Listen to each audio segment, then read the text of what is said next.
Welcome to Raj News special debate. మీ సిల్వేరి శ్రీశైలం. తెలంగాణ రాష్ట్ర భారీ బడ్జెట్ 2,21,000 కోట్లతో బట్టి విక్రమార్క బడ్జెట్ను ప్రవేశపెట్టారు. ఆర్థిక మంత్రి తన ప్రసంగంలో తెలంగాణ చరిత్రలో ఇదొక లిఖితరాయి ల్యాండ్ మార్క్ బడ్జెట్గా అతను అభివర్ణించాడు.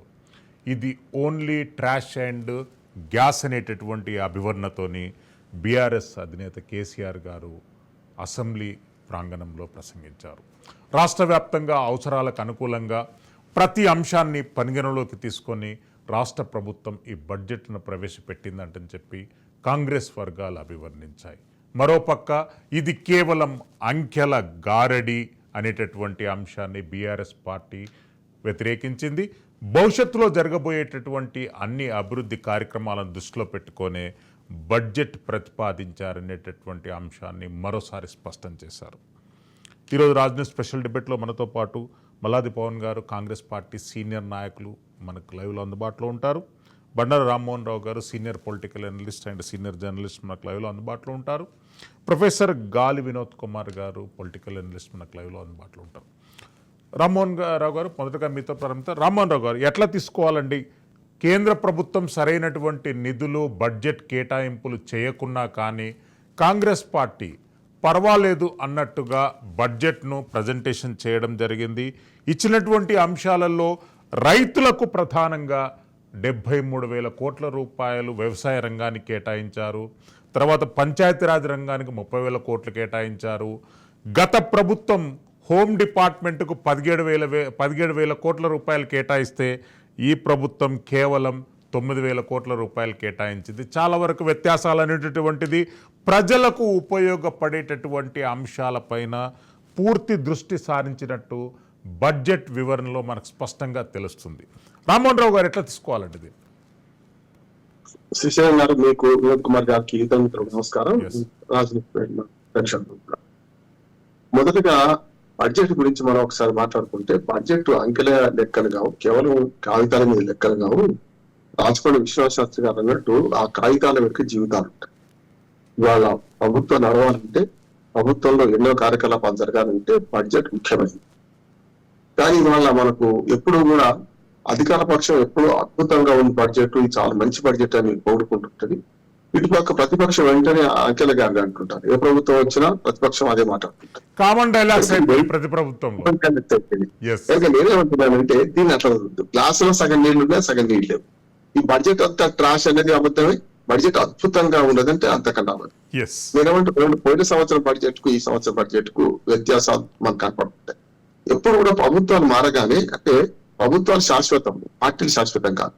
కానీ పార్టీల ప్రయారిటీస్ బట్టి రామ్మోహన్ రావు గారు, అంటే గత ప్రభుత్వం వ్యవస్థీకృతమైనటువంటి ఖర్చులు ఎక్కువగా చేసింది. ఈ ప్రభుత్వం వ్యక్తులు, ప్రజలు, వివిధ వర్గాలను టార్గెట్ గానే బడ్జెట్ అనేది ప్రతిపాదించింది. దాన్ని ఒక అంటే ఎనలిస్టులు కూడా దాన్ని అబ్జర్వ్ చేశారండి. కరెక్టే కావచ్చు. కానీ నేనేమంటున్నానంటే, నిన్నటి దాకా మనకు గాడిద గుట్టిచ్చింది, ప్రసక్తి చర్చగా నేను చెప్తున్నాను. గాడిద గుంటిచ్చింది, కేంద్ర ప్రభుత్వం ఏమి రాలేదు వాళ్ళు. ఇవాళ కేంద్ర ప్రభుత్వం నుంచి వచ్చే గ్రాంట్లు నేను మొత్తం థరో అయిన బడ్జెట్ మొత్తం నా చేతుల ఫింగర్ టిప్స్ మీద ఉన్నాయి. నేనేమంటున్నానంటే, ఇవాళ కేంద్ర ప్రభుత్వం నుంచి పోయిన సంవత్సరం మొన్న ఈ 4 నెలల బడ్జెట్ చూడండి, అంతకు ముందు సంవత్సరం చూడండి, మీకు రావాల్సిన 14,000 కోట్ల రూపాయలు రావాల్సి ఉంటే హక్కుగా మనకు పన్నుల వాటా వస్తుంది. రావాల్సిన డబ్బులు ఏవైతున్నాయి 14,000 కోట్ల బదులు 7,000 కోట్లు కూడా 6,090 కోట్లు వచ్చినాయి అని అంటున్నారు కదా. మరి అటువంటిప్పుడు ఈసారి కేంద్ర ప్రభుత్వం మన బడ్జెట్ లో 25,000 కోట్ల నుంచి 35,000 కోట్లు చూపిస్తున్నారు కదా. ఎక్కడి నుంచి వస్తాయి ఇవంటున్నాను నేను. గాడిద గుడ్డే ఇచ్చింది కదా, మరి ఎక్కడి నుంచి వస్తున్నాయి ఇవన్నీ కూడా? పన్నుల వాటా సరిగ్గా ఇవ్వలేదు పోయిన సంవత్సరం, ఈ మిగతా వాటా సరిగ్గా ఇవ్వలేదు. అందుకని నేను ఏమంటున్నానంటే, ఈ మొత్తం లెక్కలలో ఒకసారి శ్రీశైలం గారు 2,92,000 క్రాష్ 2,000 అందరూ గత ప్రభుత్వం కూడా ఇదే పని చేస్తుంది. ఇలా వచ్చే వరకల్లా 20 నుంచి 25%, 30% కోత విధిస్తుంది. ఈ బడ్జెట్ పూర్తిగా సహకారం కాదు. ఎప్పుడు కూడా ఏ బడ్జెట్ కూడా, ఏ ప్రభుత్వంలో ఏ పార్టీ ఉన్నా కూడా కాలేదు. ఇక్కడ కూడా 2,40,000 కోట్ల రూపాయలు అసలైన బడ్జెట్ అనుకుందాం కోసేపటికి. అందులో 1,35,000 కోట్ల రూపాయలు మాత్రమే పన్నుల ఆదాయం అంచనా వేస్తున్నారు. అంత కూడా రాదంటున్నాను నేను. ఇవన్నీ ఎట్లా ఉంటాయంటే అంకెలు చూస్తే మనకు చాలా అద్భుతంగా అనిపిస్తాయి. ఉదాహరణకు 72,000 కోట్ల రూపాయలు వ్యవసాయానికి ఇక్కడి నుంచి వస్తానండి. 72,000 కోట్ల రూపాయలు వ్యవసాయానికి కేటాయించారంటే 73 కాదు 72,690 కోట్ల రూపాయలు కేటాయించారు. ఇందులో ఒక్క రుణమాఫీకి 31,000 కోట్ల రూపాయలు కావాలి కదా. కానీ రుణమాఫీకి మొదటిదాకా చెప్పిన లెక్కలు ఏంటిది, ఇవాళ చెప్తున్నది ఏంటి, రుణమాఫీకి కేవలం వాళ్ళు 16,000 కోట్ల రూపాయలు లెక్కలు పెడుతున్నారు ఇప్పుడు ఈ బడ్జెట్ లో. అంటే 6,000 కోట్లు అయిపోయినాయి, 16 అట్లే 21,000 కోట్లు దాటరు కదా. రెండవది, మీరు వ్యవసాయానికి కేటాయించిన ఘనంగా అనిపించినా ఇందులో 4-5 పత్తులు ఉన్నాయి. ఒకటేమో రుణమాఫీ, అంటే ఏక 2 సార్లు 3 సార్లు చేస్తారు అనుకుంది. రెండవది 15,000 కోట్ల రూపాయలు అయితే రైతు భరోసా కావాలి కదా. ఏది పాత లెక్కలు అట్లేదు, పాత లెక్కలు పెడితే 22,000 కోట్ల రూపాయలు కావాలి. ఏది 15,000 కోట్ల రూపాయలు, 5,000 కారుకు 5,000 ఇస్తే, పంటకు 5,000 ఇస్తేనే 15,000 కోట్లు అయినప్పుడు 7,000 ఇస్తున్నారు కదా. దానిలో షరతులు వర్తిస్తాయి కనుక 5 ఎకరాలు 8 ఎకరాలు పరిమితం చేస్తారు అనుకుంటే కూడా 15,000 కోట్ల రూపాయలు కావాలి. అంటే 31, 15, 46,000 కోట్ల రూపాయలు రెండింటికే పోయినాక ఈ వ్యవసాయ రంగానికి మిగిలింది ఏంటి?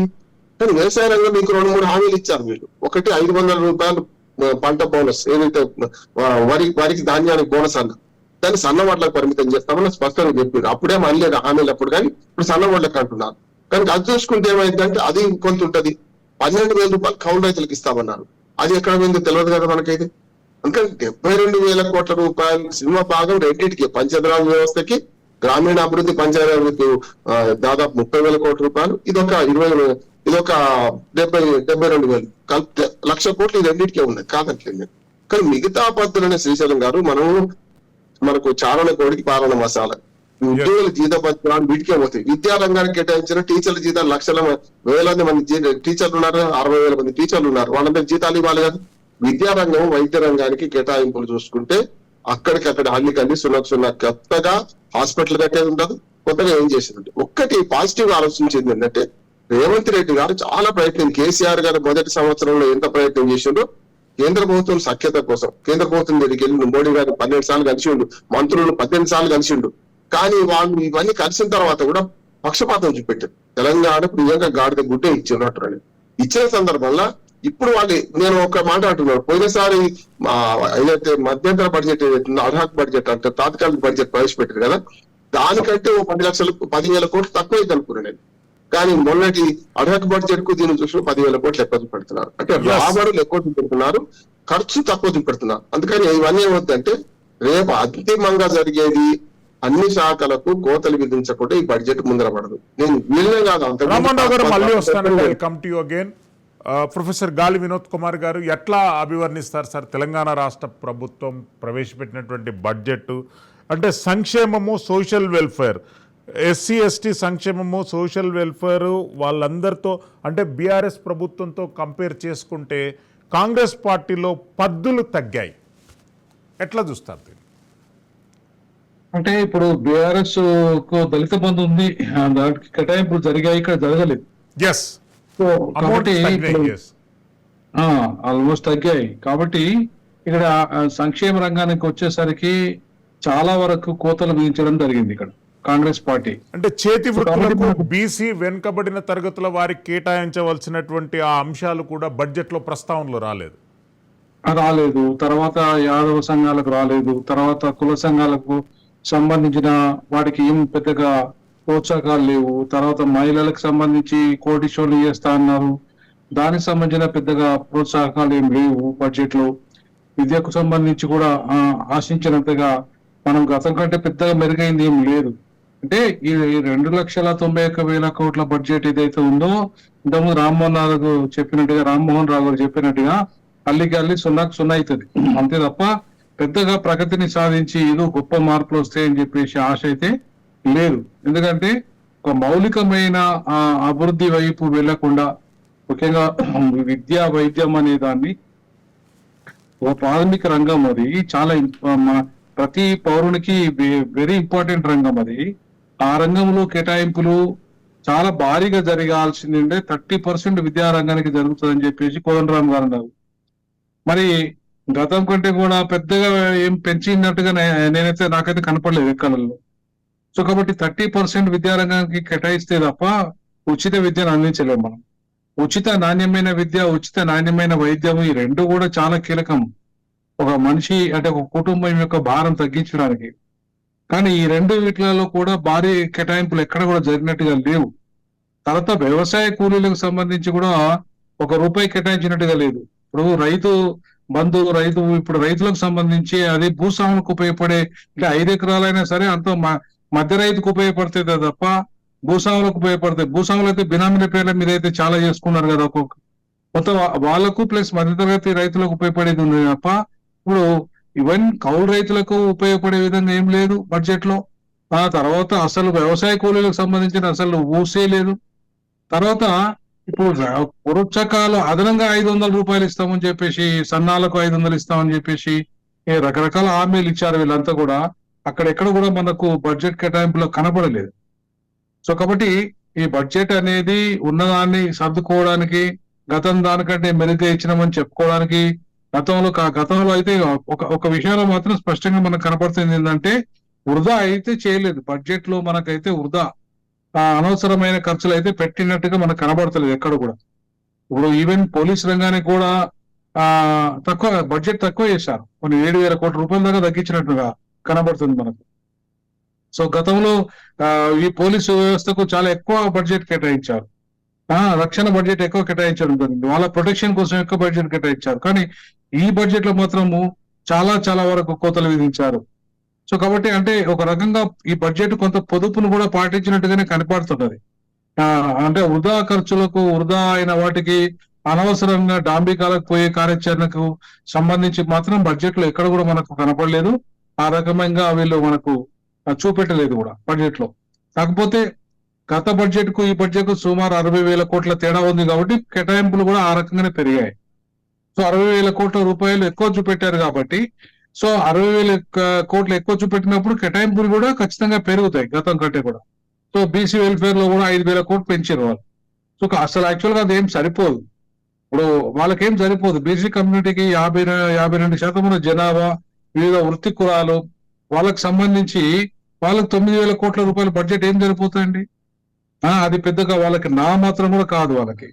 సో కాబట్టి ఇవాళ ఇప్పటిదాకా దాదాపు బీసీ మంత్రి ఎవరైతే ఉన్నారో పొన్నం గౌడ్ గారు చాలా మొత్తుకున్నప్పటికీ కూడా వారు బీసీలకు సంబంధించి ఏమో పెద్దగా వాళ్ళకు సంబంధించిన స్కిల్ కు సంబంధించింది కానీ, లేదంటే బీసీలకు సంబంధించిన వృత్తి నైపుణ్యత గురించి కానీ, బీసీలకు సంబంధించిన ఎడ్యుకేషన్ పాలసీ కానీ, హెల్త్ పాలసీలు కానీ, బీసీలకు సంబంధించి ఈవెన్ మత్స్యకారులకు సంబంధించి కానీ, యాదవ్ సంక్షేమం కానీ, ఇట్లా మొత్తంగా 103 కులాలు ఏవైతే వృత్తి కులాలు ఉన్నాయో ఆ 103 వృత్తి కులాలకు సంబంధించిన బడ్జెట్ కేటాయింపులు ఏం కనపడలేదు అక్కడ.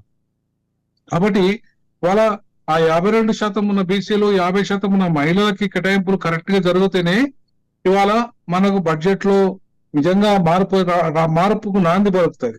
కానీ ఎక్కడ కూడా మనకు అంత కేటాయింపులుగా అంత పెరిగినట్టు కానీ, లేదంటే ఈవెన్ నైపుణ్యం ఇప్పుడు వాళ్ళకు అవసరాలైన వాటికి త్రిబులార్కు, ఎవరైతే త్రిబులార్కు, మూసీ నదికి, ఇవన్నీ ఏంటంటే ఇప్పుడు మురికివాడలకు ప్రస్తావన జరగలే. అక్కడ మురికివాడలకు సంబంధించిన ఆ ప్రస్తావన లేకుండా బడ్జెట్ లో మూసీ నది గురించి మాత్రం అద్భుతంగా వాళ్ళకు కేటాయింపులు జరిగినాయి. అంటే ఎక్కడైతే వీళ్ళకి లాభాలు, కాంట్రాక్టర్లకు లాభాలు వచ్చే దాంట్లో గ్రామీణ శాఖలు కానీ, తర్వాత జలయగ్రాన్ని కానీ, ఏవైతే ఇప్పుడు దాకా 1,00,000 కోట్లు సుమారు ఈ డబ్బులు వచ్చే, అంటే వాళ్లకు డబ్బులు వచ్చే పథకాలకు సంబంధించిన డబ్బులే పోయినాయి తప్ప ప్రజల యొక్క మౌలిక అవసరాలకు తీర్చేవి కానీ, లేదా మౌలిక వసతులు విద్యారంగానికి కానీ, ఉన్నత విద్యకు కానీ, లేదా వైద్య రంగానికి కానీ సరైన కేటాయింపులు అక్కడ జరిగినట్టుగా మనకు కనపడలేదు. తూతూ మంత్రంగానే మనకు, అంటే ఈవెన్ అంటే మనం అన్నది కానీ, అంటే గతంలో కంటే మెరుగైన బడ్జెట్ అని అన్నప్పటికీ కూడా ఆచరణలకు వచ్చేసరికి ఎంతవరకు అమలైతే అనేది కూడా చాలా అది. తర్వాత ఎస్సీ సంక్షేమం పేరు మీద 33,000 కోట్ల ఏదో కేటాయించిన కనపడుతుంది కానీ అంతా డైవర్టే చేస్తారు. ఇక్కడ ఇప్పుడు ఎస్సీ ఎస్టీ నిధులన్నీ కూడా డైవర్టే అవుతాయి. ఎక్కడ కూడా వాళ్ళు కేటాయింపులు ఒక రకంగా ఉంటాయి, ఈవెన్ రేపు ఖర్చులు ఒక రకంగా ఉంటాయి. చివరికి ఆ ఖర్చుల్లో కూడా పూర్తిగా దాంట్లో 70%, 60% దాకా డైవర్టే అవుతాయి వివిధ పథకాలకి. సో కాబట్టి రామ్మోహన్ సార్ చెప్పినట్టుగా ఇప్పుడు అల్లికి అల్లి సున్నకు సున్నా అని అవి జరుగుతాయి. తర్వాత ఉద్యోగుల జీత భత్యాలకి, ఉద్యోగులకు సంబంధించిన వాళ్ళకి ఇప్పటికీ చాలా దాదాపుగా వాళ్ళకు డిఎల్ పెండింగ్ లో ఉన్నాయి. పిఆర్సీ పెండింగ్ లో ఉంది. మరి వీటన్నిటి లెక్కలు చూసుకుంటే ఉద్యోగులకు కూడా గుడిస్తున్నాయి పెద్దగా. వాళ్ళు ఉరకబెట్టి ఉద్యోగులకు సంబంధించిన కొత్త విధానం ముఖ్యమైన అంశం ఏంటంటే పరిశ్రమలకు చాలా తక్కువ కేటాయింపులు జరిగాయి. 2,700 కోట్ల రూపాయలు పారిశ్రామిక రంగానికి కేటాయింపులు చేశారు. పరిశ్రమల అభివృద్ధి గురించి కేంద్ర బడ్జెట్లో అగ్రపీఠాన ఉన్నాయి, కానీ రాష్ట్ర బడ్జెట్లో దీని గురించి అంతగా ఇంపార్టెన్స్ లేదు. ఎట్లా చూసుకోవాలి దీన్ని? అదే అంటున్నాను. ఇప్పుడు కేంద్ర బడ్జెట్ రామ్మోహన్ రావు గారు ప్లీజ్. శ్రీశైలం గారు, ఇప్పుడు నా ఉద్దేశం జిఎస్టీ వచ్చిన తర్వాత అసలు బడ్జెట్ లో ప్రమేయం తక్కువైపోయింది, బడ్జెట్ల మీద ఆశ కూడా తక్కువైపోయింది. జిఎస్టీ వచ్చిన తర్వాత పన్నుల ఏకీకరణ జరగడం, ఒకే విధానం పనుల ద్వారా ఏక అంటే సింగిల్ విండో పనుల ద్వారా ఒక రకంగా ఏమైందంటే సిజిఎస్టీ ఎఫ్జిఎస్టీ స్టేట్ సెంట్రల్ పంచుకుంటున్నాయి కనుక ఇక్కడ సమస్య లేదు మనకు వచ్చేటి. కానీ సెంట్రల్ పోయిన ఫండ్ నుంచి మనకు 42% పన్నుల వాటా రావాల్సి ఉన్నది. కానీ పోయినసారి చూస్తే మనకు మొత్తం దేశంలో 3% జనాభా మనది, 3% మనం నిర్ణయిత రావాలి కదా, రాలేదు. ఈ 10 ఏళ్ళుగా చూడండి ఒకసారి రాలేదు. రెండోది ఏమవుతుందంటే జిఎస్టీ వచ్చిన తర్వాత కొత్తగా ఊహాగానాలకు ఏం తావులేదు. మన బడ్జెట్ మనకు పిండి ఎంతో తెలిసింది, మనకు కిలో పిండి గోధుమ పిండి 2 కిలోలు తెలిసింది. కనుక కొత్తగా వచ్చేది ఏముండదు. ఏం ఊహించాలి వీడు? పన్నేతర ఆదాయాలు చూపించాలి. పన్నేతర ఆదాయాలు అంటే భూములు అమ్మాలి. ఇవాళ గతంలో కేసీఆర్ ప్రభుత్వం అదే చేసింది, వీళ్ళు అదే చేస్తారు. పన్నేతర ఆదాయాన్ని పోయిన సంవత్సరం బడ్జెట్ కంటే 10,000 కోట్లు ఎక్కువ చూపెట్టింది సార్. ఎక్కడి నుంచి వస్తాయి? పోయిన సంవత్సరం హరీష్ రావు బడ్జెట్ ప్రవేశపెడితే అందులో ఎంత చూపెట్టారు, దానికన్నా 10-12,000 కోట్ల రూపాయలు ఈసారి ఎక్కువ చూపెట్టారు. భూములు అమ్ముతూనే వస్తాయి కదా. ఇప్పుడు ఊపర్ శర్వాని అందరు పరేషాని. ఇప్పుడు కాదు, 10 ఏళ్ళ నుంచి చెప్తున్నా నేను. ఇవాళ మహారాష్ట్ర కాంగ్రెస్ ప్రభుత్వం ఘోరంగా చేసిన అంటలేదు, కానీ గత 10 ఏళ్ళుగా ఏం జరగలేదు అనేది ఎంత అబద్ధమో ఈ సంవత్సరంలో మేము వచ్చినప్పటి నుంచి పుట్టినప్పటి నుంచి మొదలైంది అంతే అబద్ధం అంటున్నాడు. ఇలా 2 విషయాలు గమనించాలి. ఒకటేమో కేంద్ర ప్రభుత్వం నుంచి గతంలో మనకు 32% వచ్చేది, బీజేపీ ప్రభుత్వం వచ్చిన తర్వాత దాన్ని ఏం చేశారంటే కొన్ని చిన్న పథకాలను రద్దు చేసి దీన్ని 42% చేశారు. అక్కడి నుంచి మళ్ళీ 1% తక్కువ చేశారు. జమ్మూ కాశ్మీర్ ను విడదీసిన తర్వాత కేంద్ర పాలిత ప్రాంతం అయిన తర్వాత దానికి 1% పోతుంది కనుక ఈ 41% నిధులు కూడా సక్రమంగా కేంద్ర ప్రభుత్వం నుంచి మనకు వస్తలేవు. నిజంగా రేవంత్ రెడ్డి గారు కేసీఆర్ కంటే ఎక్కువ ప్రయత్నం చేశాం. ఈ 6 నెలల్లో 10 సార్లు ఢిల్లీకి వచ్చిండు, అందరిని కలిసి ఉండు, రకరకాల ప్రయత్నం చేసిండు. కానీ ఒక్క రూపాయి కూడా మనం అడిగింది ఇవ్వలేదు. రెండోది మన కేంద్ర బడ్జెట్ చూస్తే మీకు ఏదైతే ఆంధ్రప్రదేశ్, బీహారు అట్లానే మనకు ఒరిస్సా తప్ప ఇంకేం కనపడతారు. విభజన చట్టం అనేది 2 రాష్ట్రాల విభజన చట్టం కదా. అటువంటి అప్పుడు కేటాయింపులు తగ్గుతాయా పెరుగుతాయా? నేను పొద్దున వాళ్ళ ప్రీ బడ్జెట్ మాట్లాడుతూ 10,000 కోట్లు తక్కువ అయితేదేమో బడ్జెట్ లో వాళ్ళు ఊహించే దానికన్నా తక్కువ వస్తున్నాయి, కానీ 10,000 కోట్లు పెంచి మాట్లాడుతున్నారు. అంటే ఏమైందంటే ఇవాళ కొన్ని అనవసరంగా ఊహిస్తున్నారు. కాకపోతే 2-3 అవకాశాలు ఉన్నాయి రాష్ట్ర ప్రభుత్వానికి పెంచుకోవడానికి. అందుకని అక్కడనే చూపించారు. మీరు మొత్తం పద్ధతి చూస్తే మీకు మద్యం మీద ఈసారి పోయిన బడ్జెట్ 2023-24 బడ్జెట్ కంటే 8,000 కోట్ల రూపాయలు ఎక్కువ చూపించారు. 8,000 కోట్ల రూపాయలు ఎక్సైజ్ ఆదాయం అంటే, కానీ వ్యాట్ ఒకటి ఉంటది కదా, వ్యాట్ కలిపితే 16,000 కోట్లు అవుతుంది. అంటే సమానంగా ఉంటుంది. ఎక్సైజ్ కు 7,500 కోట్లు అంటే 15,000 కోట్లు అయితే ఎక్కువ. అంటే మనుషులు తాగిపిస్తారా? మొదటిదాకా మనకు బీఆర్ఎస్ ప్రభుత్వం విమర్శించడం కదా, తాగుబోతులు తయారు చేస్తున్నారు, తాగుబోతుల మధ్య తెలంగాణ తయారు చేస్తున్నారు అన్నాం కదా. మరి దాని మీద ఎక్కువ ఆదాయం చూపెట్టారు. రెండోది రిజిస్ట్రేషన్ల మీద వాస్తవంగా ఉంది అంటున్నాడు. మంచి చెడ్డ అందాం. రిజిస్ట్రేషన్ల మీద ఒక మంచి ఆలోచన ఏంటంటే రాష్ట్ర ప్రభుత్వం అండి, ఇప్పటిదాకా బ్లాక్ మనీ మొత్తం రియల్ ఎస్టేట్ లో ఉంది. బ్లాక్ మనీ మొత్తం రియల్ ఎస్టేట్ అంటే రియల్ ఎస్టేట్ మోసగాళ్ళు అంటలేను నేను. అక్కడ భూమి విలువకును బుక్ వ్యాల్యూకి తేడా ఉన్నాయి. ఉదాహరణకు బంజారాస్లో 1,00,000 రూపాయల గజం ఉంటది, వాడు 20,000 కూడా చూపెడుతున్నాడు, అక్కడ 10,000 చూపెడుతున్నాడు. అంటే వినోద్ కుమార్ గారు నేను ఏదైనా లీగల్ గా సంపాదించి భూమి కొందాం అనుకుంటే 1,00,000 రూపాయలు 90,000 రూపాయలు బ్లాక్ మనీ ఇవ్వాలి. మేము నిజంగా నిజాయితీ సంపాదించిన డబ్బులు కూడా బ్లాక్ చేసుకోవాల్సి వస్తుంది. బ్లాక్ మనీ వైట్ మనీకి తేడా ఉండదు శ్రీశైలం, మీకు తెలుసు. ఏం లేదు, పన్ను కడితే వైట్, పన్ను కడిపోతే బ్లాక్, అంతే కదా. నగదు చలామణి ఎక్కువ రోజులు ఎప్పుడు జరుగుతుందో అప్పుడు అక్కడ బ్లాక్ మనీ ఉంటుంది. ఇవాళ రియల్ ఎస్టేట్ లో బ్లాక్ మనీ తగ్గించడానికి భూముల విలువను పెంచుతామన్నాడు, చాలా కరెక్ట్ అంటున్నాడు రేవంత్ రెడ్డి గారు చేసే పని. భూముల విలువను పెంచడం కరెక్ట్, యాక్చువల్ రేట్ పెంచాలి, కనీసం 50% రీచ్ కావాలి. 1,00,000 రూపాయలకి 50,000. అప్పుడు ఏమైందంటే రిజిస్ట్రేషన్ స్టాంప్ డ్యూటీ పెరగకుండా కూడా డబ్బులు వస్తాయి. అందుకని ఏం చేశారు ఈసారి అంటే 3,800 కోట్ల రూపాయలు అదనంగా వస్తాయని చూపించారు. చాలా వాస్తవం ఉంది అంటున్నాడు.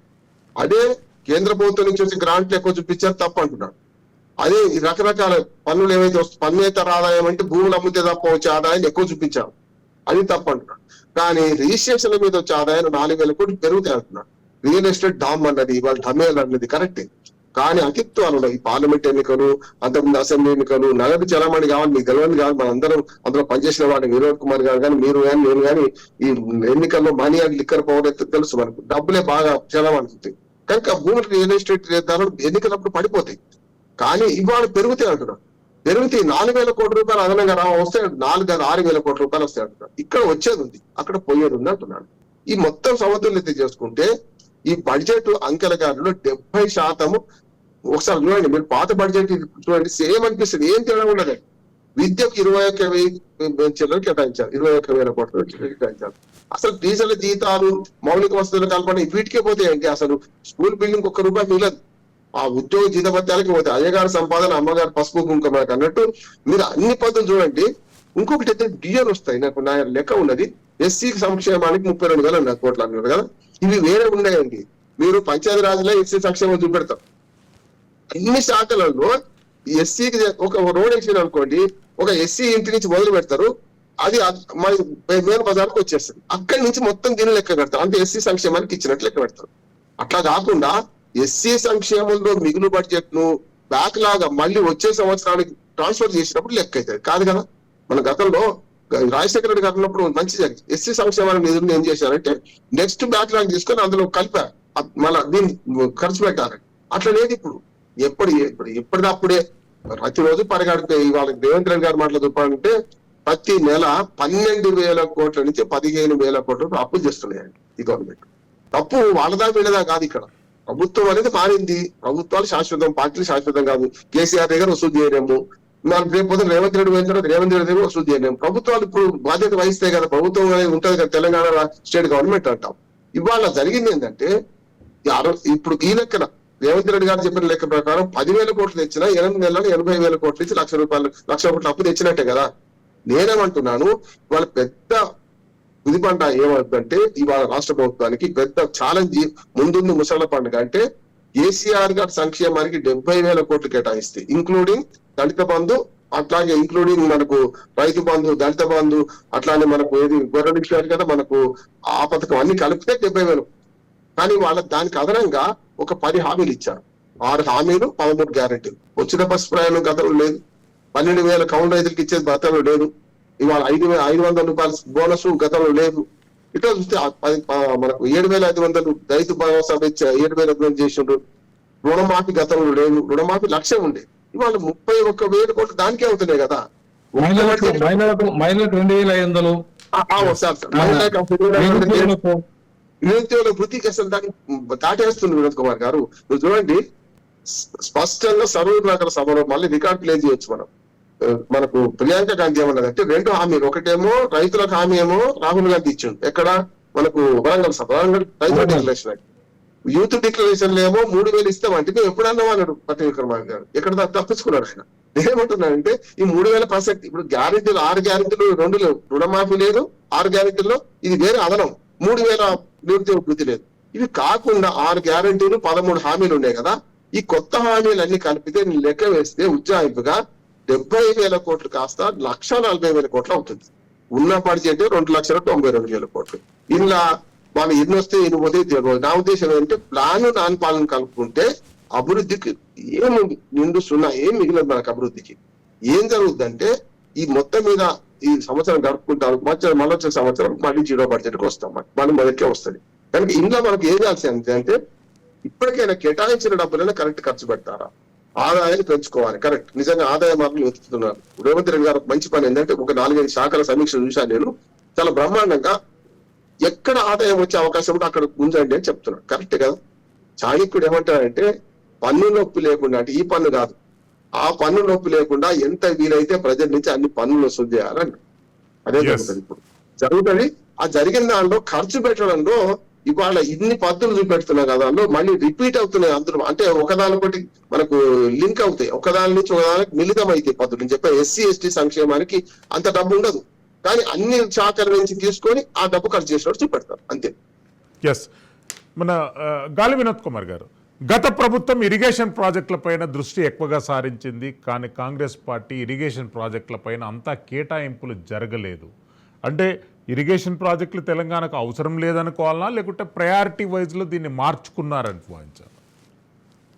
ఇరిగేషన్ ప్రాజెక్ట్ లో చాలా అవినీతి జరుగుతుందండి. నిజంగా చెప్పాలంటే ఇప్పుడు మనకు చిన్న కాలువలే బెటర్. పెద్ద పెద్ద భారీ ప్రాజెక్టుల కంటే కూడా చిన్న కాలువల ద్వారానే వ్యవసాయం ఎక్కువ జరుగుతుంది.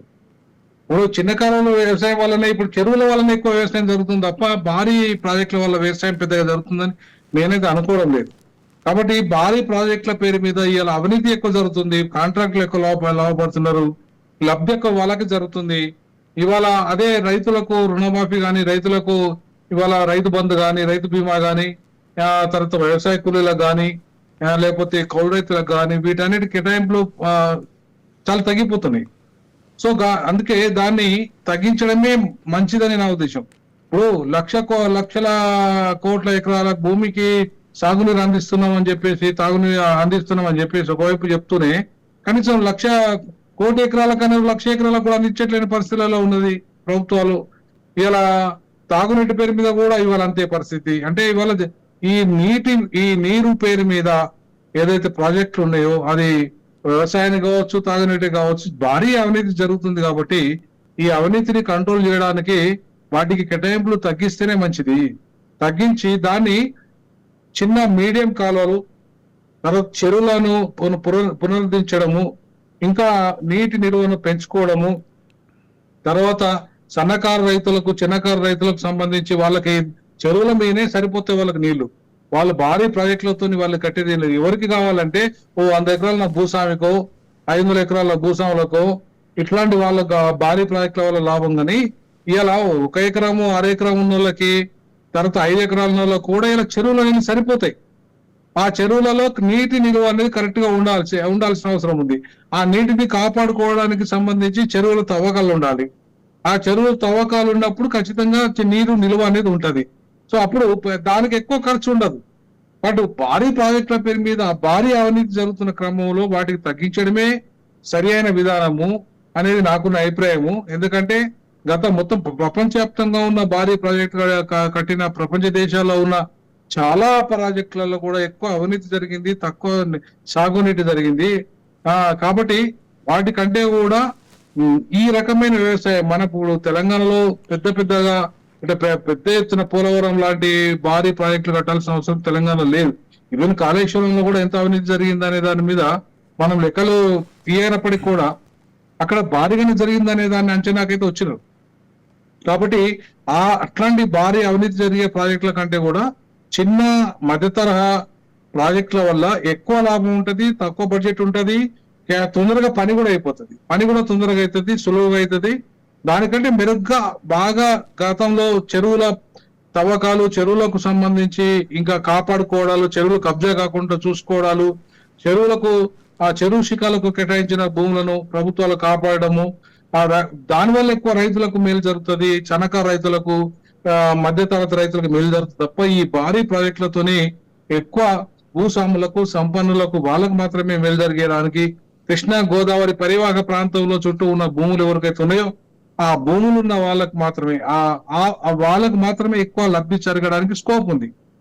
కాబట్టి కేటాయింపులు తగ్గించడం అనేది ఒక రకంగా రైతులకే మేలు జరుగుతుందని నేను అనుకుంటున్నాను. ఎస్, బండారు రామ్మోహన్ రావు గారు, కేసీఆర్ గారు అసెంబ్లీ సమావేశాలలో ఈరోజు మొట్టమొదటిసారిగా కనిపించారు. అంటే ఆయన ప్రమాణ స్వీకారం చేసుకున్నాక అసెంబ్లీలో వస్తారా రారా అనేటటువంటి చాలా తీవ్ర స్థాయిలో చర్చలు జరిగాయి. నిన్న రేవంత్ రెడ్డి గారు కూడా ప్రస్తావించారు కేసీఆర్ గారు ఎందుకు రాలేదని. మొట్టమొదటిసారిగా కేసీఆర్ గారు అసెంబ్లీకి రావడం, అక్కడ ప్రసంగించడం, బడ్జెట్ పైన అతను ఒపీనియన్ మీడియా పాయింట్లో కూడా వ్యక్తం చేయడం జరిగింది. ఎట్లా చూడాలండి కేసీఆర్ గారి, మనం రీఎంట్రీ అనలేం కానీ పార్టీ క్లిష్ట పరిస్థితులలో ఒక కొత్త హోప్ మాత్రం జనరేట్ అయ్యింది కేసీఆర్ గారు ఎంట్రీ కావడంతో సిస్టమ్ మీద. ఇవాళ కేసీఆర్ గారు అసెంబ్లీకి రావడం మంచిది, ఇప్పటికీ లేట్ చేసింది, ఆలస్యం చేసిండు. ప్రమాణ స్వీకారం పోతే పోయినసారి అసెంబ్లీ సమావేశాలు రాలేదు, 11 సీట్లు గెలిచిన జగన్ తప్ప నిలబడుతున్నారు. కనుక అట్లా కాకుండా ఇక్కడ మొత్తం పారిపోయిన పరిస్థితి తీసుకొచ్చారు. అందుకని అహంకారం ఓడింది, అవినీతి ఓడింది. ఇవాళ ప్రజలు తీర్పిచ్చారు, బండ్లు ఓడలు వస్తాయి. కానీ ప్రతిపక్షంలో ఉన్నప్పుడు ప్రతిపక్ష పాత్ర పోషించడానికి మంచి అవకాశం ప్రజలు ఇచ్చారు కదా కేసీఆర్ గారికి. 39 సీట్లు ఇచ్చారు. సరే 10 మంది పారిపోయినా ఒకరు చనిపోయినా కూడా ఏ రకంగా చూసినా ఫిరాయించినా కూడా ఇవాళ మిగతా 26-27 మంది అయితే ఉన్నారు కదా.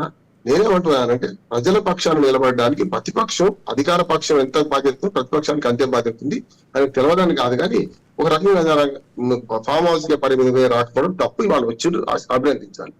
బయట కూడా ఆయన మాట్లాడిన దానిలో 2 వాస్తవాలు కనపడుతున్నాయి నాకు. ఒకటేమో సంక్షేమ పథకాలకు వాళ్ళు ప్రకటించిన సంక్షేమ పథకాలు నిధులు కేటాయించలేదు.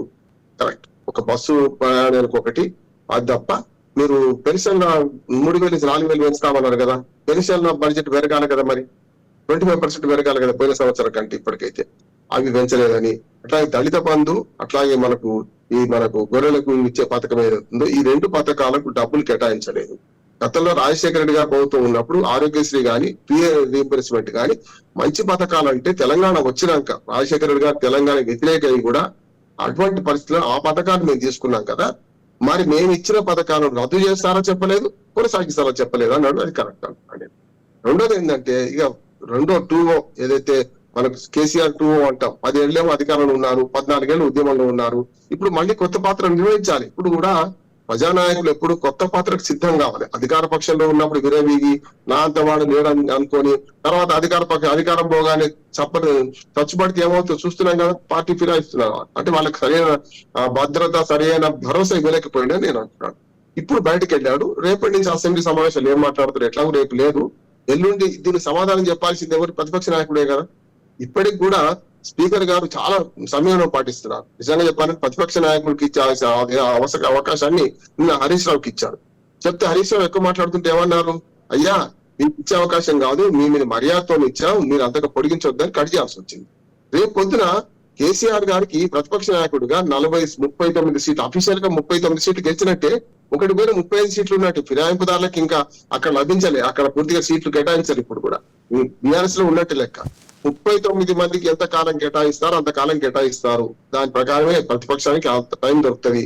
దీన్ని ఏం చేయాలంటే నిర్మాణాత్మక ప్రతిపక్షంగా పద్ధతుల వాడిని మాట్లాడుతూ ఏ పద్ధతిలో ఏమైంది, ఏ పద్ధతిలో ఏం కాలేదని చెప్పాలంటున్నాడు. అది చెప్పకపోతే వీళ్ళు చెప్పేది ఏదో వేగ్గా ఈ బడ్జెట్ సరిగ్గా లేదు, అంకెల గారి అంటే లాభం లేదంటున్నాను నేను. గత ప్రభుత్వంలో ఏం జరిగింది, ఈ ప్రభుత్వంలో ఏం జరిగింది నేను అందుకని అంటున్నాను. గత ప్రభుత్వంలో ఏమీ జరగలేదంటే ఎంత అబద్ధమో, అన్ని జరిగాయంటే అంతే అబద్ధం. అన్ని జరగలే, అప్పుడు కూడా చాలా లోటుపాట్లు ఉన్నాయి. ఇవాళ 8 నెలలు కాగానే పూర్తిగానే పరిమళిస్తారు అంటే 8 నెలల్లో మొత్తం తేల్చలేం. కానీ ఒక మునుగు ప్రకారం పోతుంది అంటే మాత్రం కొన్ని విషయాలను కాంగ్రెస్ ప్రభుత్వాన్ని మనం ఒప్పుకోవచ్చు. ఎంతవరకు అంటే ఈ బేసిజాలకు పోయి రుణమాఫీ అనే దాని మీద పోయి తప్పు చేస్తున్నాడు. స్పష్టంగా చెప్తున్నాను, రుణమాఫీ అనేది వ్యర్థ పథకము. పెట్టుబడి సహాయం సరైంది, రుణమాఫీ ఎగ్గొట్టే వాళ్ళకి రక్ష, నిజంగా భయంతో రుణాలు కట్టేవాడికి శిక్ష అంటున్నాడు. ఇది తప్పు అంటున్నాడు. ఈ సిస్టమే తప్పు. రుణమాఫీ అంటే మనం ఏం చేస్తాం, ఎప్పుడు 14 లక్షల కోట్ల రూపాయలు కేంద్రం మాఫీ చేయలేదా, కార్పొరేట్ల కట్టబెట్టలేదు, అది తప్పు ఇది తప్పు. తప్పు ఇప్పుడుగా రుణమాఫీ అనేది అనవసరంగా దేశాలకు పోయి ఈ సంవత్సరం 31,000 కోట్ల రూపాయలు ఎత్తికెత్తుకున్నారు. షరతులు వర్తిస్తాయని అది 12 కోట్లకు 10,000 కోట్లకు 12,000 కోట్లకు తగ్గిస్తుండొచ్చు. కానీ రుణమాఫీ కంటే మన రాజశేఖర రెడ్డి గారు ఉన్నప్పుడు శ్రీశైలం గారు ఒక మంచి పని చేశారు. అప్పుడు 72,000 కోట్ల రూపాయలు మన్మోహన్ సింగ్ గవర్నమెంట్ నోట్ రద్దు చేసింది మొత్తం దేశవ్యాప్తంగా. 72,000 కోట్లు రద్దు చేస్తే అందులో మనకు 11,000 కోట్ల రూపాయలు మన ఓన్లీ ఆంధ్రప్రదేశ్ కు వచ్చినాయి, ఉమ్మడి ఆంధ్రప్రదేశ్ కు. ఆయన ఏం చేసిండు, ఎవరైతే సక్రమంగా రుణాలు చెల్లించారో వాళ్ళకి 5,000 బోనస్, 5,000 ఇన్సెంటివ్ ఇచ్చిండు. చేయాల్సింది అది. మీరు మొత్తం రుణమాఫీ చేస్తే అన్ని కలిసి ఉన్నప్పుడు ఇక్కడ కూడా ఏమైందంటే మీరు రుణమాఫీ చేసిన వాళ్ళకి డబ్బులు రావు, మళ్ళీ బ్లాక్ లిస్ట్ లో పెడతారు వాళ్ళను. వాళ్ళు కూడా పెద్ద రైతులు పొందిరు 2 లక్షల రుణం. చూడండి ఒకసారి మన రుణమాఫీలో ఒక్కసారి వస్తువు ఒక 2 అంకెలు చెప్తాను. మొదటి అంకెనేమో ₹1,00,000 రుణమాఫీ ఎంత ఉన్నది, 6,090 కోట్లు మాత్రమే, అంతే. 6,100 కోట్లకు మించలేదు. కానీ 2వ లక్షకు, 1,00,000 దాటి 2 లక్షల మధ్యన ఉంటే అది 25,000 కోట్లు ఉన్నది. మొత్తం 31,000 కోట్ల రుణమాఫీలో మిగతా 25,000 కోట్లు ఎవరికి పోతున్నాయి? రైతు బంధులో రాళ్లకు రప్పలకి ఇచ్చారు, భూస్వాములకి ఇచ్చారు, అట్లానే మనకు వ్యవసాయ యోగ్యంగా భూములకు ఇచ్చారు, లేఅవుట్లు తీసి నాలా పర్మిషన్ తీసుకున్న భూములకు ఇచ్చారు. ఎంత కరెక్టో ఇవాళ 2 లక్షల రుణమాఫీ ₹1,00,000 లోపు అయితే పేదలకే పోతున్నది. 1,00,000 దాటిన వాళ్ళకు పోయే మొత్తం రుణమాఫీ అంతా పెద్ద రైతులకు, అమెరికాలో ఉండి ఇక్కడ వ్యవసాయం చేయని వాళ్లకు, ఇండియాలో ఎక్కడో వేరే నగరాల్లో ఉద్యోగం చేసుకుంటే వాళ్ళకి పోతుంది. ఒక మాట మనకు దీని ఏమంటారంటే స్కేల్ ఆఫ్ ఫైనాన్స్ అంటారు. శ్రీశైలం గారు. స్థిర ఫైనాన్స్ అంటే ఒక ఎకరానికి ఎంత రుణం ఇవ్వాలని వారి అయితే 40,000 ఇస్తారు. 40,000 ఎవరిని ఇస్తే ఏ బ్యాంక్ అని ఇస్తుందా? పేద రైతు పోయి క్రాప్ లోనే వీళ్ళు రద్దు చేసేది. క్రాప్ లోన్ అడిగితే పేద రైతుకి ఇవ్వరు. ఎవరైతే కోర్టు కేసులు రేపు ఉంటే కష్టమని రేపు ఏం చేస్తారంటే బ్యాంకులో లోన్ తీసుకుంటే భూమికి సేఫ్టీ, హక్కులకు సేఫ్టీ అని చెప్పి ఎవరైతే పైరవి చేసుకుంటారో, భూమి ఎవరైతే బ్యాంకు మీద లంచాలు ఇస్తారో వాళ్ళకు రుణం దొరుకుతున్నది. ఈ 2 లక్షల రుణమాఫీ అంతా పెద్ద రైతులకే పోతుంది. మనకు రైతు బంధులో ఏ అక్రమాలు జరిగినాయో ఇవాళ రుణమాఫీలో అదే అక్రమాలు జరిగే అవకాశం ఉన్నది. దీన్ని కొంచెం కంట్రోల్ చేయాల్సిన అవసరం ఉన్నది. రుణమాఫీ కంటే రైతు పెట్టుబడి ఏదైతుందో అది భరోసా పెట్టుకోండి, బంధు పెట్టుకోండి, ఏదో పథకం పేరు మార్చుకోండి. కానీ వాళ్ళ రైతు భరోసాగా మారిన తర్వాత మొదటిదేమో 6 నెలలు లేట్ చేసి ఇచ్చారు. ఇప్పటికి కాలే కదా, ఇప్పటికి రాలే కదా. నిజంగా ఇది ఇచ్చుంటే నిజంగా పేద రైతులకు పోయేది. 5 ఎకరాల లోపు వాళ్ళు 80% ఉన్నారు, 10 ఎకరాల లోపు 92% ఉన్నారు. వీళ్ళకి ఇస్తే అయిపోయేది కదా, మిగతా వాళ్ళకి మినహా ఇద్దాం. అందుకని వాళ్ళ ప్రభుత్వ ప్రయారిటీ అనేది రుణమాఫీ కేవలం హరీష్ రావు, రేవంత్ రెడ్డి ఊటీ వల్ల జరుగుతుంది తప్ప మీరు చేస్తారా చేయరా అని దాన్ని పక్కన పెడితే ఈ 31,000 కోట్ల రూపాయలు కనుక ఈ 5 ఏళ్ల బడ్జెట్ సవరించుకుంటే 5 ఏళ్లకు అన్ని బడ్జెట్లకు రైతు భరోసా ఈ రుణమాఫీ ద్వారా వచ్చే డబ్బులన్నీ సరిపోతుండేదని నేను. ఎస్ వినోద్ కుమార్ గారు, గత 2 నెలల నుండి తెలంగాణ రాష్ట్రంలో ఉన్నటువంటి 95 సాంఘిక సంక్షేమ హాస్టళ్లలో విద్యార్థులు నిరసన కార్యక్రమాన్ని చేపడుతున్నారు. వాళ్ళకి కరెక్ట్ అయినటువంటి వసతులు లేవు, వారికి సరైనటువంటి ఫెసిలిటీస్ లేవని. కానీ బడ్జెట్లో ఎక్కడ సాంఘిక సంక్షేమ హాస్టళ్ళు, సాంఘిక సంక్షేమ విభాగానికి మేము కేటాయింపులు చేస్తున్నట్టు ప్రతిపాదన లేదు. ఎస్సీ సంక్షేమానికి 33,000 కోట్లు, ఎస్టీ సంక్షేమానికి 17,000 కోట్లు, బీసీ సంక్షేమానికి 9,200 కోట్ల రూపాయలు కేటాయించారు. కానీ వాటి లోపట సబ్ డివిజన్స్ కానీ సబ్ ఎడ్స్ కానీ హాస్టళ్ల సంక్షేమం గురించి కానీ ప్రస్తావన రాలేదు. ఎందుకు అంటే ఇప్పుడు ఈ సంక్షేమంలోనే వస్తాయండి ఇవన్నీ కూడా. ఏంటంటే పద్దుల వారిగా దాన్ని మళ్ళా చర్చలో వస్తాయి. ఇప్పుడు ఈ సంక్షేమ రంగం అనగానే రామ్మోహన్ గారు ఇంతకుముందు చెప్పినట్టుగా అన్ని అందులోనే వస్తాయి. అందులో 30,000 ఇవన్నీ వస్తాయి. అంతేగాని స్పెషల్ గా మళ్ళీ సపరేట్ గా తీసి గురుకులాలకు 8,000 కోట్ల రూపాయల బడ్జెట్ అంటే మళ్ళీ పద్దుల వారిగా ఎంత వచ్చిందనే దాని మీద చర్చ జరిగినప్పుడు ఆ కేటాయింపులు చూసినప్పుడు మాత్రమే మనకు అర్థమవుతుంది. కాబట్టి ఓవరాల్ గా వాళ్ళు 33,000 రూపాయల కేటాయింపులో ఈ పద్దుల వారిగా కూడా ఎంత కేటాయించారనే దాన్ని మనం తర్వాత మళ్ళీ పూర్తి స్థాయి బడ్జెట్ వివరాలన్నీ మనకు బయటకు వచ్చిన తర్వాతనే తెలుస్తాయి తప్ప ఇప్పుడు స్టార్టింగ్ రోజు తెలియకపోవచ్చు. కానీ పద్దులు సప్పద్దులు వారిగా కేటాయింపులు జరిగినప్పుడు అది అప్పుడు మనకు సంక్షేమ రంగంలో గురుకులాలకు ఎంత, తర్వాత బీసీ వెల్ఫేర్ లో బీసీలకు ఎంత, తర్వాత బీసీ గురుకులకు ఎంత, వృత్తి కులాలకు ఎంత, తర్వాత స్కాలర్షిప్లకు ఎంత, తర్వాత వాళ్ళకి ఇవన్నీ కూడా లెక్కలు వచ్చేస్తాయి. ఈ లెక్కల్లో మిగిలేదు గుండు సున్నానే. ఇంకా వాళ్ళకి ఏం సరిపోవు కూడా. వాళ్ళు ఇప్పుడు 52% ఉన్న జనాభా వాళ్ళకి 9,000 కోట్ల బడ్జెట్ ఎక్కడ సరిపోతుందండి? ఏ మూలకు సరిపోదు. కనీసం బీసీ గురుకులాలకు సొంత భవనాలు కట్టేయడానికి కూడా సరిపోదు. బీసీ గురుకులాలకు సొంత భవనాలు మొత్తం ఏమన్నా బీసీ మొత్తం హాస్టల్స్ అంటలేను, బీసీ గురుకులాలకు సొంత భవనాలు కట్టుకోవడానికి కూడా సరిపోవు డబ్బులు. అట్లాంటప్పుడు మొత్తం బీసీ వెల్ఫేర్, బీసీ సంక్షేమం, బీసీ సమాజానికి సంబంధించిన వెల్ఫేర్ అంతా కూడా ఎక్కడ సరిపోతాయి 9,000 కోట్ల రూపాయలు? కాబట్టి నేనేమంటానంటే ఈ బడ్జెట్ లో ముఖ్యంగా ఈ వ్యవసాయ రంగానికి, ముఖ్యంగా భూస్వామ్య రంగానికి ఏ కేటాయింపులు అయితే భారీగా జరుగుతున్నాయి, ఇవాళ ఆ కేటాయింపులు భారీగా జరిగే కేటాయింపులను ఇవాళ ఆపాల్సిన అవసరం ఉంది. ఎందుకంటే ఇంతకుముందు రామ్మోహన్ గారు చెప్పినట్టుగా 2 లక్షల రుణమాఫీ కాడికి వచ్చేసరికి అంత భూస్వాములకే మేలు జరుగుతుంది. వాళ్ళకి ఏమవసరం అండి? ఒక్కొక్కరు అమెరికాలో ఉంటారు, హైదరాబాద్ లో ఉంటారు, రియల్ ఎస్టేట్ బిజినెస్ లో ఉంటారు. వాళ్ళకి ఏమవసరం అండి ఈ డబ్బులు? అసలు వాళ్ళకి ఇవ్వాల్సిన అవసరం ఏంది? అదే డబ్బులు ఈ బీసీ వెనుకబడిన కులాలకి కేటాయిస్తే ఇంకా వాళ్ళకి అభివృద్ధి ఎక్కువ జరిగే అవకాశం ఉంటది కదా. వాళ్ళకి ఎక్కువ స్కూల్స్ కానీ, ఎక్కువ ఎడ్యుకేషన్ కానీ, ఇన్స్టిట్యూషన్ కానీ, ఇన్ఫ్రాస్ట్రక్చర్ కానీ, గురుకులాల సీట్లు పెంచడం కానీ, కాలేజీలు పెంచడం కానీ, వాళ్ళకి సొంత భవనాలు నిర్మించడం కానీ, లేదంటే వాళ్ళకి ఆరోగ్యానికి సంబంధించిన హాస్పిటల్కి సంబంధించిన బడ్జెట్ కేటాయింపులు కానీ, ఫీజు రియంబర్స్మెంట్ కానీ, ఇట్లా చాలా మౌలికమైన అభివృద్ధికి ఇవి కేటాయించవచ్చు. కానీ వాళ్ళ భేషజాలకు పోయి ఇలా 2 లక్షల రుణమాఫీ అనేది పెద్దగా అవసరం లేని ముచ్చట. రూపాయల వరకు అంటే పేదలు మధ్యతరగతి వరకు సరిపోతుంది. కానీ 2 లక్షలు ఒక ఏకకాలంలో చేస్తాము, మేము 50,000 లోపే మొత్తం చేసేస్తామంటే అర్థం ఏంటంటే లోకల్ బాడీ ఎన్నికల్లో ఏదైతే భూస్వాములు ఉన్నారో ఆ భూస్వాములకి డబ్బులు పంపించి అది అనధికారికంగా వాళ్ళు అధికారికంగా డబ్బులు పంపించేసి ఆ అనధికారికంగా వాళ్ళ ఓట్లను మేనేజ్ చేయడానికి వాళ్ళని వాడుకుంటారు. ఆ భూస్వాములను వాడుకొని తిరిగి మళ్ళీ లోకల్ బాడీ ఎన్నికల్లో అధికారాన్ని సంపాదించుకోవడానికి, ఎందుకంటే ఆ ఉన్న రెడ్డో వెలమో కమ్మాయినకో ఎవరైతే ఒక్కొక్క ఆయనకు ఇప్పుడు మా డిపార్ట్మెంట్ లో ఒక ప్రొఫెసర్ ఉండే, ఆయన వాళ్ళకు దాదాపు 100 ఎకరాలు ఉన్నది భూమి. ఆయన రిటైర్డ్ అయితే 1 కోటి 2 కోటి దాకా వచ్చినాయి. ఆ వాటి కంటే ఎక్కువ ఈ వీటిలలో వచ్చినాయి వాళ్ళకి, ఈ రుణమాఫీలలో, తర్వాత వీటిలలో వస్తాయి రైతు బంధులు, రైతు బీమాలు, వీటిలోనే బోర్డు అనే డబ్బులు వచ్చినాయి.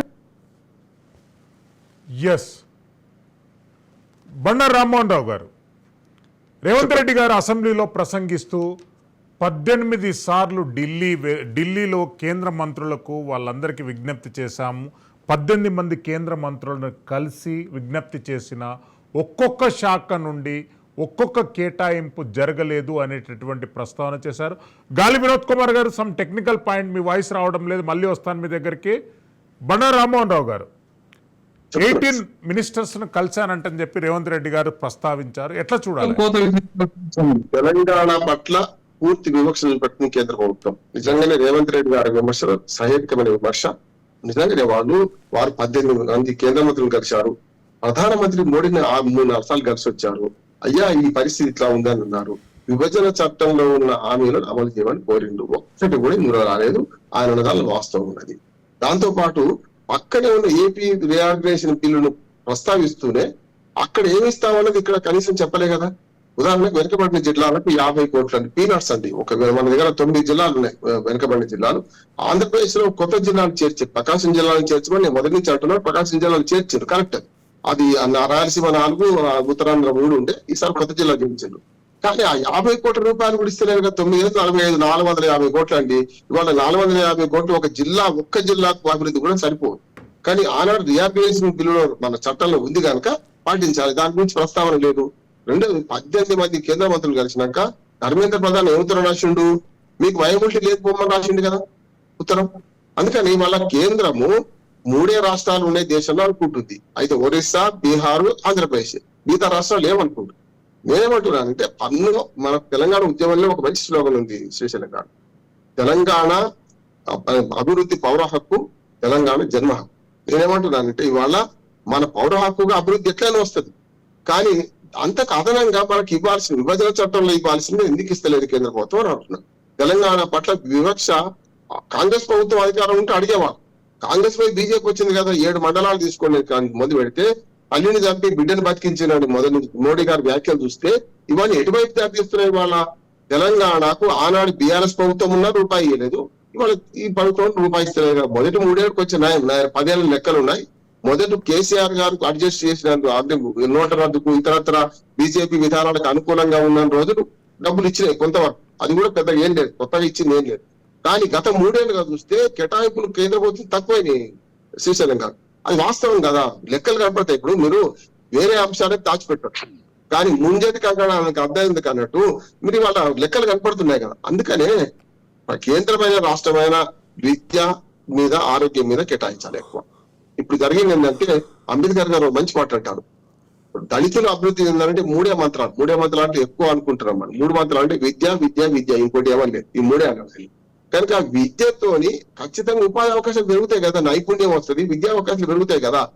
దాన్ని పక్కన పెట్టి ఇవాళ విద్యా ఆరోగ్యాలను పక్కన పెట్టి ఇతరత్ర అన్ని అంశాల పట్ల పోతుందంటే రాజకీయ క్రీడనే అంటున్నాను. వాళ్ళ ఉచిత బస్సు ప్రయాణం ఎవరు అడగలేదు, ఎవరు ఇవ్వని లేదు. 3,000 నుంచి 4,000 పెన్షన్ అంటే 20,000 ఇవ్వాల్సింది, ఆసరా పెన్షన్ ఇవ్వాల్సింది కాదంటే. కానీ 12,000 రూపాయలు మహిళలు అడగలేదు, 2,500 మహిళలు అడగలేదు. ఇట్లా చాలా ఉన్నాయి చెప్పేది. నేనేమంటున్నాను అంటే అవసరం లేని పథకాలు ప్రకటించి అత్యుత్సాహంతో అనుచిత ఉచితాలు ప్రకటించి అధికారంలోకి వచ్చిండ్రు. ఇవాళ రేపు వచ్చే ఈ సంవత్సరం నుంచి వాళ్ళకు పెద్ద గురిబండ అవుతుంది. ముందుంది ముసళ్ళ పండుగ. ఈ హామీలను అమలు చేయాలంటే ఇప్పటి బడ్జెట్ లో 60% బడ్జెట్ దానికే పోతుంది, సగం కంటే ఎక్కువ పోతుంది బడ్జెట్ అంటున్నాడు. దీన్ని చేసుకోవడానికి తప్పనిసరి మాట తప్పాల్సి వస్తుంది. చూస్తున్నాం కదా ఇప్పటికే రుణమాఫీలో జంపింగ్ జపాంగ్లైన్లు, తర్వాత మనకు ఇందులో చూడండి, మీరు చూస్తే ఇతర అన్ని పథకాలు అన్నిటి షరతులు వర్తిస్తాయని కిందికి తీసుకోవాల్సిన అవసరం వచ్చింది. అందుకని నేను ఏమంటున్నాను అంటే ప్రభుత్వం వాగ్దానాలు చేసేటప్పుడే, మేనిఫెస్టోలు పేర్కొంటప్పుడే పార్టీలు ఆలోచన చేయాలి. మనకు పిండి కొద్ది రొట్టె ఇది నిజంగా ఉందా లేదా, ఎట్లా ఆలోచన చేద్దాం, ఫుల్ఫిల్ అవుతా కాదా అని. నేనేమంటున్నాను, కేసీఆర్ ఒకటి జగన్ గారు ఇద్దరు కూడా ప్రభుత్వంలో చూసిన కనుక వాళ్ళకి అర్థమైంది. ఏది పిండి కొద్ది రొట్టె ఇంతకన్నా మనం పెంచితే లాభం లేదు, 1,00,000 రూపాయలు రుణమాఫీకి కట్టుబడి ఉందని కేసీఆర్ అన్నాడు. రుణమాఫీ చేసేది పోతే జగన్ అన్నాడు, కానీ వాళ్ళు ఓడిపోయారు. ప్రజలు ఏం చేస్తున్నారంటే ఎవడైతే సంక్షేమ పథకాలకి తీసేయరు, ఎవరు వచ్చినా కూడా ఇంకా పెరుగుతాయి తప్ప పోవు. కనుక సంక్షేమ పథకాలు మాకు వస్తే సరిపోతాయి అంటున్నారు. కానీ ఈ డబ్బంతా మనదే, ఈ ట్యాక్స్ పేయర్స్ మనీ, ఈ ట్యాక్స్ పేయర్స్ మనీని అనవసరంగా వాళ్ళ మీద పెడుతున్నాం అంటున్నారు. అరటి పండు వలిచి నోట్లో పెట్టడం గతంలో సామెత. ఇవాళ అరటి పండు అవమానం అనుకోకపోతే నోట్లో ఉంచి పెట్టాల్సి వస్తుంది. అంటే మీరు సోమరిపోతులు తయారు చేస్తున్నారా, బిచ్చగాళ్ళుగా తయారు చేస్తున్నారు ప్రజలు. ప్రొఫెసర్ గాలి వినోద్ కుమార్ గారు, ఎస్, కేసీఆర్ గారి ప్రసంగం తర్వాత మీడియా పాయింట్ నుండి ప్రసంగించినటువంటి 8 మంది కాంగ్రెస్ పార్టీ నాయకులలో 6 మంది కేసీఆర్ గారిని త్వరలోనే జైలుకు పంపుతామంటని చెప్పి హెచ్చరించారు. అందులో విప్ ఐలయ్య గారు, కొమ్మటిరెడ్డి వెంకటరెడ్డి గారు, మరోపక్క బట్టి విక్రమార్క గారు కూడా ఇండైరెక్ట్గా వ్యాఖ్యలు చేశారు. ఎట్లా చూడాలి వాళ్ళ వ్యాఖ్యలు? కన్క్లూజన్ పాయింట్కి చెప్పండి. నేనేమంటానంటే ఇప్పుడు వీళ్ళు జైలు పంపుతానంటే కోర్టులు మన న్యాయస్థానాలు ఇవన్నీ ఇప్పుడు పోలీసులు వ్యవస్థ ఎందుకు ఉన్నాయి అన్నట్టు వీళ్ళు జైలు పంపుతా అంటే వీళ్ళేనా జైలు పంపేది? నిజంగా చెప్పాలంటే వీళ్ళు ఈ ఊకదంపుడి కార్యాచరణలు ఎంతమంది చెప్పారు. జస్టిస్ నరసింహారెడ్డి గారిని సుప్రీంకోర్టులో ఖచ్చితంగా ఆయన మందలింపు అవుతుంది, ఆయనకు సుప్రీంకోర్టు మందలిస్తుందని చెప్పిన నేను ఇదే సేమ్ మన రాజు న్యూస్ లో నేను చెప్పినాను. అదే రకంగా జరిగింది అక్కడ. ఇప్పుడు కూడా చెప్తున్నాను నేను, ఇవాళ కేసీఆర్ ను జైలు పంపి వీళ్ళు ఏదో చేస్తామని చెప్పేసి ప్రగల్భాలు పలకడం అనేది దాన్ని ఎట్టి పరిస్థితుల్లో నేనైతే అంగీకరించను. ఎందుకంటే ఒక న్యాయ కోవిధంగా అంటే ఒక చట్టం తెలిసినట్టుగా న్యాయాన్ని రాజ్యాంగాన్ని బోధించడం. ఇవి ఎందుకు అంటున్నానంటే ఇప్పుడు మీరు జైలు పంపించేటప్పుడు న్యాయ వ్యవస్థ ఎందుకు, పోలీసు వ్యవస్థ ఎందుకు, నేర విచారణ వ్యవస్థ ఎందుకు? మీరే పంపుర్రి, మీరే ఒక కాగితం తీసుకొని రాసి పంపుండ్రి. ఇప్పుడు నువ్వు అవినీతి కుంభకోణాలు చేసిన అధికారులందరినీ సంకల పెట్టుకున్నావు. ఇవాళ నవీన్ మిట్టల్ ఎవరండి? మొత్తం కుంభకోణాలకు నంబర్ 1 అధికారి ఆయన. ఇవాళ ఆ నవీన్ మిట్టలను మొదలుకుంటే మొత్తం కుంభకోణాలు అన్ని చేసి ఇవాళ తెలంగాణలో ఇవాళ వేలాది కోట్ల రూపాయల కుంభకోణాలు చేసిన అధికారులను నువ్వు సంకనేసుకొని వాళ్ళందరినీ ఇవాళ శభాష్ గా నీకు మంచి మంచి పదవులు ఇచ్చుకుంటా, ప్రమోషన్లు ఇచ్చుకుంటా నువ్వు ఇవాళ కేసీఆర్ సంతకాలు పెట్టింది వాళ్ళు అగ్రిమెంట్ల మీద, వాళ్ళు ఉన్నది వాళ్ళు, మేము ఇవాళ పోయి మేము మాకు సంబంధం లేదంటే నడుస్తుందా? కమిషన్ల ముంగట మాకు సంబంధం లేదు, ముఖ్యమంత్రి గారు ఎట్లా చెప్తే అట్లనేమంటే నడవదు. వ్యవస్థలు ఎప్పుడు కూడా మనము అధికారికంగా ఉన్నప్పుడు నువ్వు అకౌంటబుల్, కేసీఆర్ గారు అకౌంటబుల్ కాదు. అక్కడ కేసీఆర్ గారు దేనికి అకౌంటబుల్ అవుతాడు? ఎప్పుడైనా సరే అది ఇప్పుడు ఒక డైరెక్షన్ ఇచ్చినప్పుడు ఆ డైరెక్షన్ లో ఉన్న వాస్తవాలు ఎంత, ఏ వరకు దాంట్లో ఎవిడెన్స్ ఉంది, ఏ రకంగా మనం డిపిఆర్ ఉందా లేదా, డిపిఆర్ అసలా నకిలా లేకపోతే ఉన్న రేట్స్ ఎంత, ఇవన్నీ కూడా కేసీఆర్ చూడాడండి. కేసీఆర్ చూడాడు, ఎంత అధికారులే చూస్తారు. అధికారులు చూసి అధికారులు అప్రూవ్ అయిన తర్వాత, అధికారులు నోటు పెట్టిన తర్వాత అప్పుడు కేసీఆర్ గారు దాని మీద సంతకం పెడతారు. ఫస్ట్ నోట్ పెట్టేటప్పుడు ఎవరైతే ఉంటారో వారు బాధ్యత వహించాల్సి వస్తుంది. వారికి ఏం బాధ్యత లేకుండా కేసీఆర్ గారు ఒక్కరిని జైలు పంపుతామంటే మరి మీ అధికారులందరినీ మరి ఏం చేస్తారు? ఆ అవినీతిలో భాగస్వామ్యమైన వాళ్ళందరినీ ఏం చేస్తారు? ప్రమోషన్లు ఇస్తారా? ఉన్నతమైన పదవులు ఇస్తారా? అంటే మీ మాటలు మేము నమ్మాలి ఇక్కడ. అంటే మేము అవినీతి కుంభకోణాలు చేసిన అధికారులను మేము కాపాడుతాము, కేసీఆర్ మాత్రం జైలు పంపుతామంటే కోర్టులు కక్ష సాధింపు అంటాయా, లేకపోతే కోర్టులు కేసీఆర్ అన్ని తప్పులు కేసీఆర్ చేసిండే నమ్ముతాయి ఆ కోర్టులు? న్యాయ వ్యవస్థ రేవంత్ రెడ్డి గారి చుట్టమా, లేకపోతే ఇంకా ఇప్పటిదాకా మాట్లాడిన మంత్రుల చుట్టమా, లేదంటే పోలీసులు వాళ్ళ చుట్టాలా చెప్పినట్టు వినడానికి? ఇవాళ కాకపోతే అధికారులు కొంత లోబడి పనిచేస్తారేమో కానీ పూర్తిగా అధికారులు లొంగిపోతారు అయితే నేను అనుకోను. కంప్లీట్ గా అధికారులు లొంగిపోయి కంప్లీట్ గా వాళ్ళకి అప్పచెప్పేస్తారు అంటే నేను ఒప్పుకోను. ఎందుకంటే ఏ అధికారికైనా తన రూల్స్ రెగ్యులేషన్స్, తన బాధ్యతలు ఉంటాయి, తన లిమిటేషన్స్ ఉంటాయి, తన పవర్స్ ఉంటాయి. అంతేగాని పూర్తి బియాండ్ ది లిమిట్స్ పనిచేయడు ఏ అధికారి. ఒకవేళ పని చేస్తే ఆ అధికారికి ఏం జరుగుతుందో చట్టం చూపెడుతుంది. వాళ్ళు చాలా సందర్భాలలో గతంలో రాజశేఖర రెడ్డి గారి ప్రభుత్వంలో కానీ మిగతా ప్రభుత్వాలలో ఎంతమంది అధికారులు జైలు పోలేదు, ఎంతమంది అధికారులకు ఇవాళ ఇబ్బందులు పడతలేరు, ఇప్పటికీ పడతలేరు, రేపు వీళ్ళకు కూడా పడే అవకాశాలు ఉంటాయి. కాబట్టి అధికారులు అనే వాళ్ళను అవినీతి అధికారులకు ఏం మాత్రం చర్యలు తీసుకోకుండా కేసీఆర్ గారిని జైలు పంపుతాడడం ఒక శుద్ధ అబద్ధమైన స్టేట్మెంట్ అది. ప్రొఫెసర్ గాలి వినోద్ కుమార్ గారు, థ్యాంక్ యూ బండారు రామ్మోహన్ రావు గారు. ఏది ఏమైనా కానీ తెలంగాణ రాష్ట్ర ప్రజలకు ప్రవేశపెట్టినటువంటి బడ్జెట్ పై భిన్నమైనటువంటి స్పందనలు ఉన్నాయి. కామన్ మ్యాన్కు అనుకూలంగా ఉన్నటువంటి బడ్జెట్గా అధికార పార్టీ అభివర్ణించింది. మరోపక్క పస దిశ లేని బట్టేబాజ్ దోకాబాజ్ బడ్జెట్ అనేటటువంటి వ్యాఖ్యలను కేటీఆర్ గారు చేశారు. కేసీఆర్ గారు ఒక్కసారిగా అసెంబ్లీ ప్రాంగణంలో అడుగు పెట్టడంతో రాష్ట్ర రాజకీయాలన్నీ హీటెక్కాయి. అతి త్వరలో కేసీఆర్ గారిని జైలుకు పంపుతామని చెప్పి కాంగ్రెస్ పార్టీ నాయకులు ప్రకటనలు చేయడం అనేది వివాదాస్పదంగా మారింది. రాజ్ న్యూస్ స్పెషల్ డిబేట్లో పాల్గొన్న వక్తలందరికీ ధన్యవాదాలు తెలియజేస్తున్నాం. Keep watching Raj news. Silveri Srisailam for Raj news.